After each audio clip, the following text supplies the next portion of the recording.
आप वो लोग हैं जिन्होंने भारत के तत्कालीन राष्ट्रपति श्री रामनाथ कोविंद जी को प्रभु श्री राम के मंदिर के शिलान्यास में नहीं बुलाया। आप वो लोग हैं जिन्होंने मौजूदा राष्ट्रपति श्रीमती द्रौपदी मुर्मू जी को राम मंदिर के उद्घाटन में नहीं बुलाया। आप दलितों से, पिछड़ों से, आदिवासियों से, अल्पसंख्यकों से, मुसलमानों से नफरत करने का काम करते हैं। यह आपकी सच्चाई है। शिक्षा से इनका कोई लेना देना नहीं। मान्यवर, क्यों लेना देना नहीं है? क्योंकि दिल्ली विश्वविद्यालय में मनुस्मृति पढ़ाने जा रहे हैं ये लोग। मनुस्मृति पढ़ाएंगे कि दलितों के, पिछड़ों के, जिनको आप शूद्र कहते हैं, आप शूद्र कहते हैं, अगर वो श्लोक सुन लेंगे तो उनके कान में पारा आप कैसे डालेंगे? ये पढ़ाई आप कराने जा रहे हैं दिल्ली विश्वविद्यालय में। 14 देश के प्रधानमंत्रियों ने जितना कर्जा लिया उससे दोगुना कर्जा अकेले आपकी सरकार ने लिया। आपने 150 लाख करोड़ रुपए कर्जा लेने का काम किया, देश को कर्ज में डुबाने का काम किया। नौजवानों ने कहा नौकरी दो, नौकरी दो। फिर आपने कहा पकौड़ा तल लो, पकौड़ा तल लो। फिर आपने कहा पान की दुकान लगा लो, पान की दुकान लगा लो। फिर आपने कहा 4 साल की नौकरी कर लो, सेना में 4 साल की नौकरी। मैं मान्यवर आपके माध्यम से भारत के प्रधानमंत्री से बड़ी विनम्रता पूर्वक पूछना चाहता हूं, देश के प्रधानमंत्री को 73 साल की उम्र में तीसरी बार प्रधानमंत्री बनना है, लेकिन किसान का बेटा नौजवान सेना में 4 साल की नौकरी करेगा। यह भेदभाव क्यों है? मैं पूछना चाहता हूं। अब मुझे लगता है एक ही योजना बाकी रह गई है मान्यवर। वो योजना है कि हमारी भारत की सरकार, आदरणीय नरेंद्र मोदी जी की सरकार अगली योजना लेके आएगी कि इस देश के नौजवानों को मुफ्त में 5 करोड़ कटोरा बांटा जाएगा। भीख मांगो योजना, भीख मांगो योजना लाने का काम ये लोग करेंगे। आपने रेहड़ी पटरी वालों को कहा अपने नाम के आगे नेम प्लेट लगाओ, अपने नाम के आगे नेम प्लेट लगाओ। हिंदुओं की, मुसलमान, दलितों के पीछे, आदिवासी हो, क्या हो ये बताओ। मैं पूछना चाहता हूं, आपके माध्यम से सरकार के कहना चाहता हूं, मान्यवर अगर नेम प्लेट लगवाना है तो लगवाइए गले में नेम प्लेट। नीरव मोदी के गले में नेम प्लेट लगवाइए कि 20,000 करोड़ रुपए हिंदुस्तान का वो बाकी है। लगवाइए नेम प्लेट। 10,000 करोड़ रुपए विजय माल्या हिंदुस्तान का बाकी है। लगवाइए नेम प्लेट गले में ललित मोदी के कि 3,000 करोड़ रुपए हिंदुस्तान का लूट के भाग गया। लगवाइए नेम प्लेट मान्यवर। मैं कहना चाहता हूं नितिन संदेशरा के कि वो 6,000 करोड़ रुपए हिंदुस्तान का लूट के भाग गया। लगवाइए नेम प्लेट अडानी के कि 2.5 लाख करोड़ रुपए का कर्जा आपने एक आदमी को दे रखा है। लगवाइए नेम प्लेट उन पूंजीपतियों को जिन्होंने हिंदुस्तान की बैंकों को खाली करने का काम किया। मानवर, आप देख रहे हैं देश लाइव, देश की आवाज। Speaker is Mr. Sanjay Singh. Your time is 12 minutes, Mr. Sanjay Singh.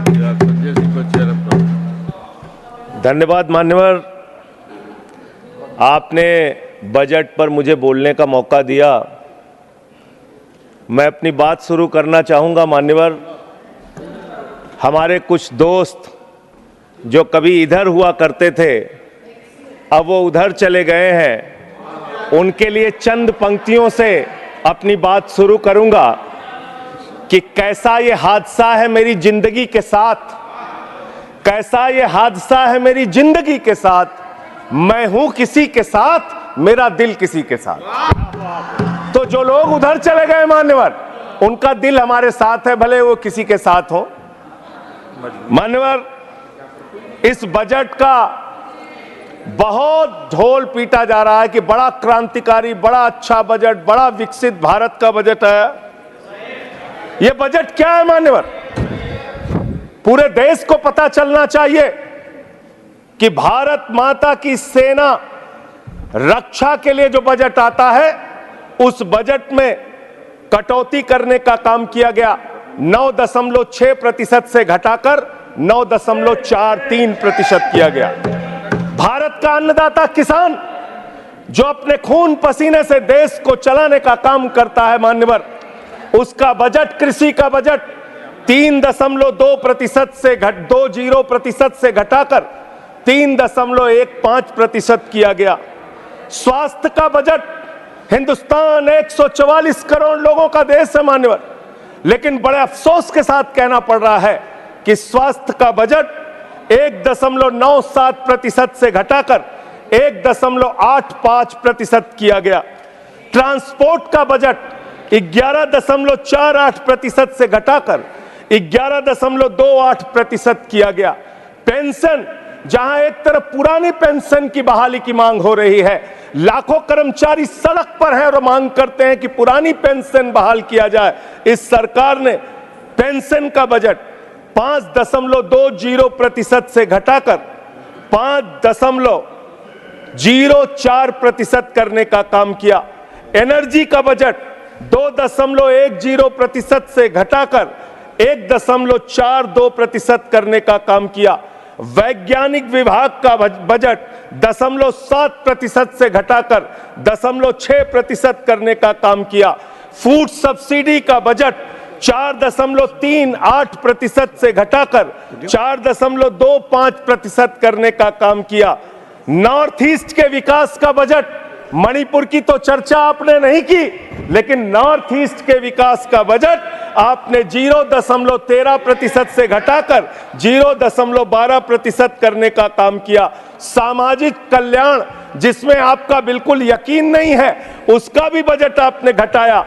1.22% से घटाकर 1.17% करने का काम किया।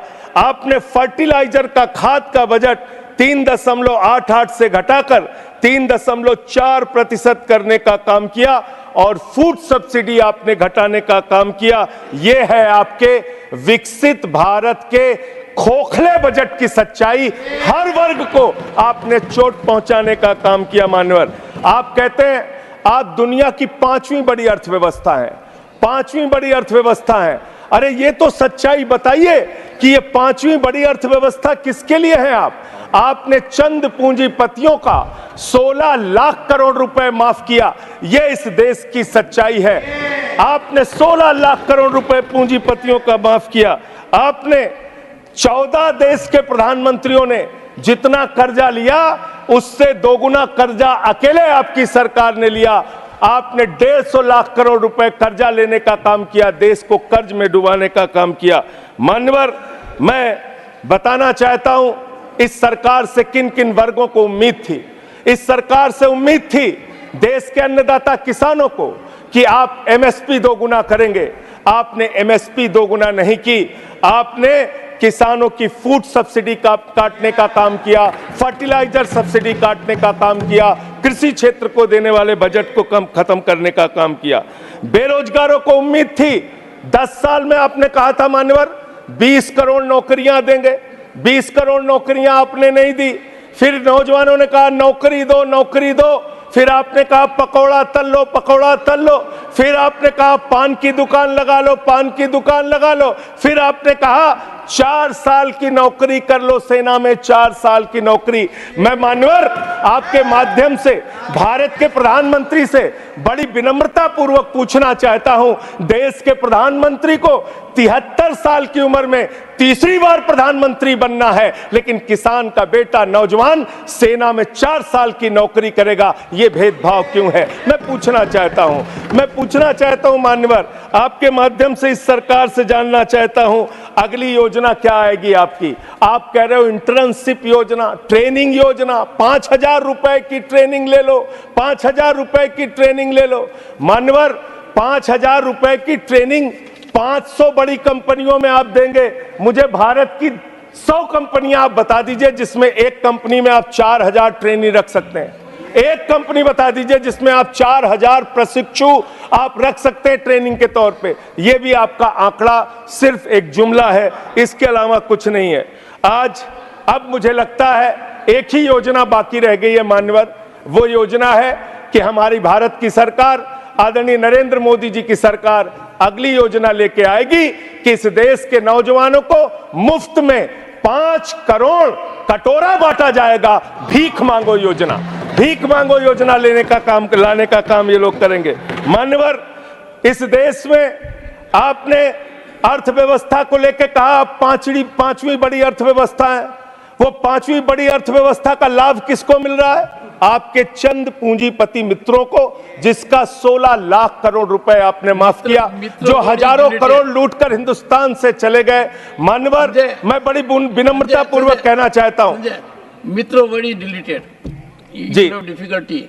ठीक है सर। मान्यवर, मैं बड़ी विनम्रता पूर्वक आपके माध्यम से पूछना चाहता हूं, क्या इस देश की अर्थव्यवस्था में रेहड़ी पटरी वालों का कोई योगदान नहीं? जो 10 करोड़ रेहड़ी पटरी वाले पूरे देश में हैं, उनका कोई योगदान नहीं है क्या मान्यवर? वो भी सरकार को टैक्स भरते हैं। आपकी सरकार उनको भी फूटी आंख से देखना नहीं चाहती। आपने रेहड़ी पटरी वालों को कहा, अपने नाम के आगे नेम प्लेट लगाओ, अपने नाम के आगे नेम प्लेट लगाओ। हिंदुओं की, मुसलमान, दलितों के पीछे आदिवासी हो, क्या हो ये बताओ। मैं पूछना चाहता हूं, आपके माध्यम से सरकार के कहना चाहता हूं, मान्यवर, अगर नेम प्लेट लगवाना है तो लगवाइए गले में नेम प्लेट। नीरव मोदी के गले में नेम प्लेट लगवाइए कि 20,000 करोड़ रुपए हिंदुस्तान का वो बाकी है, लगवाइए नेम प्लेट। 10,000 करोड़ रुपए विजय माल्या हिंदुस्तान का बाकी है, लगवाइए नेम प्लेट गले में ललित मोदी के कि 3,000 करोड़ रुपए हिंदुस्तान का लूट के भाग गया, लगवाइए नेम प्लेट। मान्यवर, मैं कहना चाहता हूं नितिन संदेशरा के कि वो 6,000 करोड़ रुपए हिंदुस्तान का लूट के भाग गया, लगवाइए नेम प्लेट। अडानी के कि 2.5 लाख करोड़ रुपए का कर्जा आपने एक आदमी को दे रखा है, लगवाइए नेम प्लेट उन पूंजीपतियों को जिन्होंने हिंदुस्तान की बैंकों को खाली करने का काम किया। मान्यवर, एक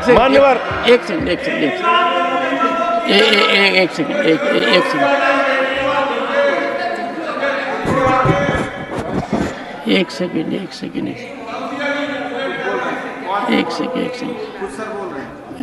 Honorable member, and you are a senior person. Sanjay ji, you are a senior person.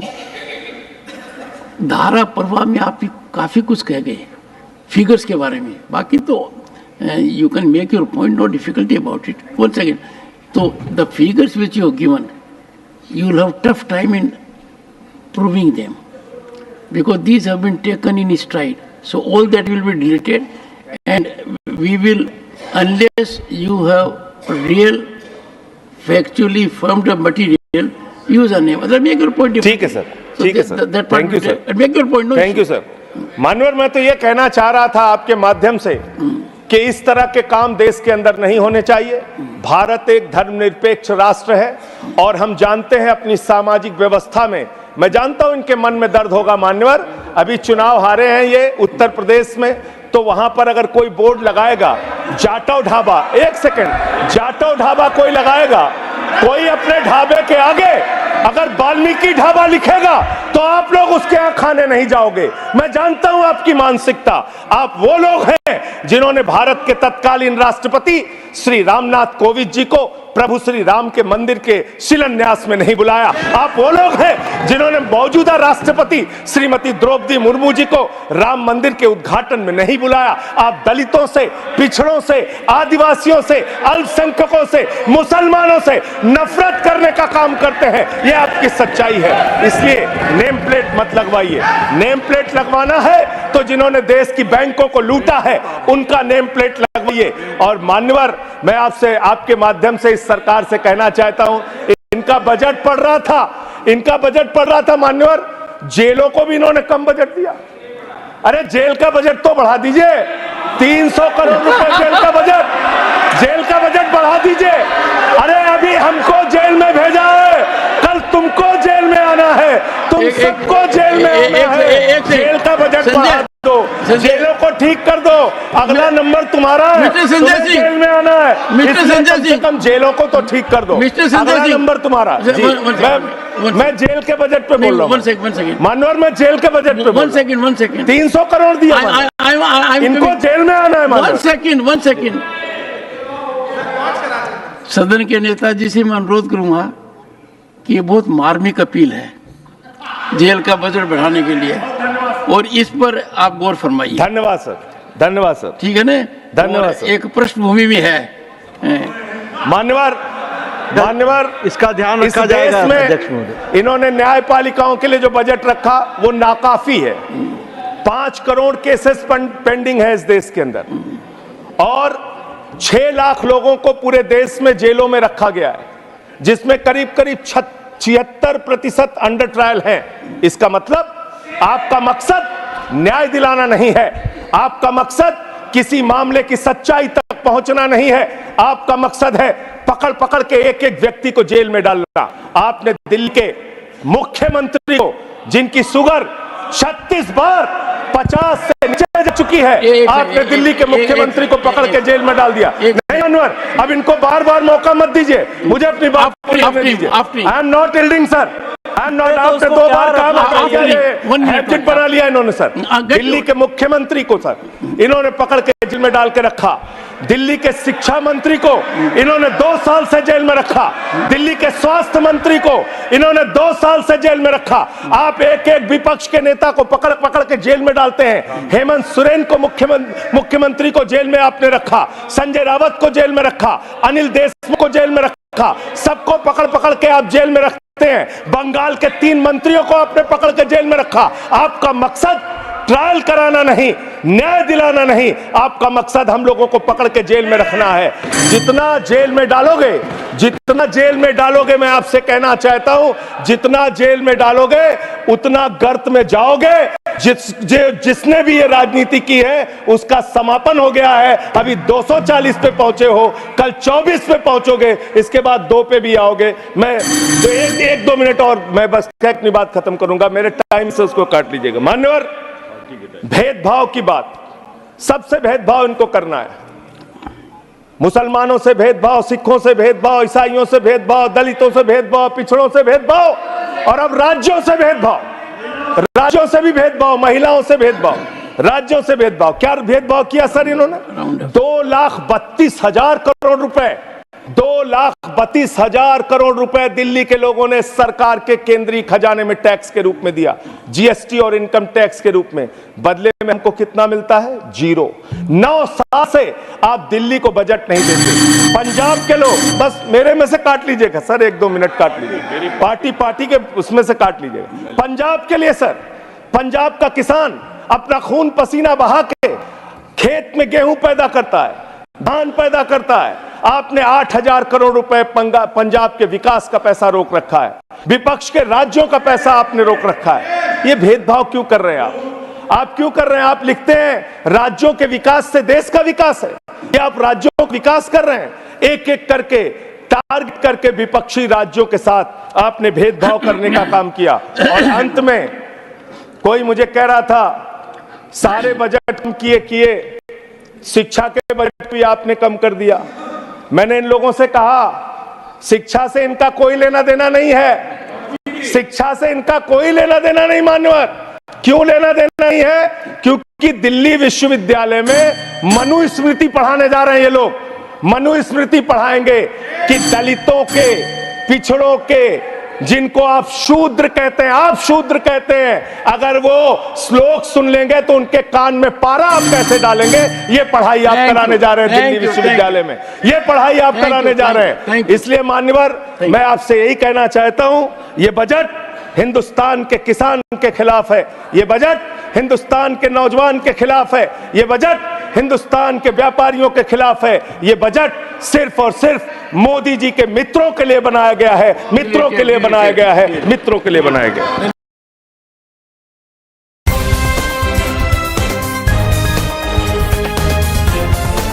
देश और दुनिया की तमाम छोटी और बड़ी खबरों के लिए हमारे चैनल को सब्सक्राइब करना न भूलें और बेल का बटन जरूर दबाएं।